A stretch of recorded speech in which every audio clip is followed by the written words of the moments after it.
Kepala Dinas Pendidikan Oku, Teddy Melwansyah, mengungkapkan pihaknya memperkenankan bagi sekolah yang ingin menggelar belajar tatap muka di awal bulan Januari tahun depan.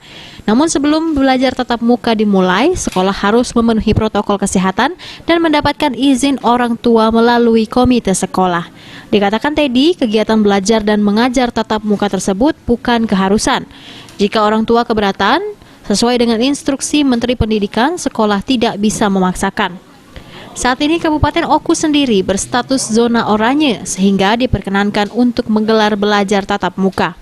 Namun jika awal bulan Januari status Kabupaten Oku berubah menjadi merah, maka KBM tatap muka akan kembali ditunda. Jadi kami dari Dinas Pendidikan Kabupaten Ogan Komering Ulu menindaklanjuti instruksi dari Menteri Pendidikan dan Kebudayaan Republik Indonesia bahwasanya mulai bulan Januari nanti kami sekolah-sekolah di Satuan Pendidikan di Kabupaten Ogan Komering Ulu ini diberikan atau diperkenankan untuk melakukan KBM tatap muka langsung. Tapi ini bukan keharusan ya, diperkenankan. Jadi seandainya para orang tua tidak berkenan untuk menyekolahkan anaknya, kami tidak bisa melarang.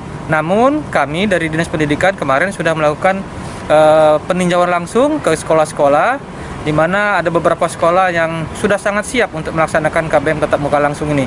Kami kemarin kunjungan ke beberapa sekolah, kami checklist untuk persiapan prokesnya, kami cek apakah mereka sudah membuat gugus tugas COVID di Satuan Pendidikan itu, dan mereka alhamdulillah sudah menyiapkan. Dinas Pendidikan Kabupaten Oku sendiri sebelumnya juga sudah melakukan pemantauan terhadap sejumlah sekolah yang sudah berencana menggelar KBM tatap muka dan semuanya sudah siap. Pihak sekolah pun harus betul-betul memperhatikan protokol kesehatan COVID-19 sebelum berencana membuka KBM tatap muka.